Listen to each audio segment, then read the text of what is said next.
સગનભાઈ વિશ્રામભાઈ પરસાળા, ગામ હેમાળ, તાલુકો જાફરાબાદ, જિલ્લો અમરેલી. મારી 13 વીઘાની ડુંગળી હતી. એ ઊભી ડુંગળીની અંદર માલ મેકી દીધા છે અને 2.5 થી 3 લાખનો ખર્ચો કર્યો છે. મજૂરોને મજૂરી ગઈ છે. ભાગ્યાને એક પણ પૈસો હાથમાં આવ્યો નથી. ખેડૂતોને નુકસાની પારાવાર ગયેલી છે. તો 13 વીઘાની ડુંગળીનું મને સર્વે કરી અને સરકાર યોગ્ય વળતર આપે એવી મારી માંગણી છે. ભાઈ, આ ખેડૂતની હાલત, ઊભી ડુંગળીની અંદર જો ગાડર ખાય, ભાવે આવતો ને, લેણું કંઈ માફ થતું ને. હવે તો ગળા ફાંવ ખાવાનો વારો આવ્યો ખેડૂત.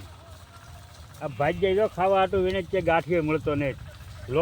લોકોને લાગે ડુંગળી બહુ સારી છે, પણ આમાં એક ગાંઠિયો સારો નહીં. મારા બાપ હવે તો ખેડૂતને જેવું માફ કરે તો કંઈક ખેડૂત ઊઠો આવે ને કે આમાં શું થાય, મરી ગયા જો તખરા મારા વાલા. એક ગાંઠિયો સારો નથી, એક ગાંઠિયો.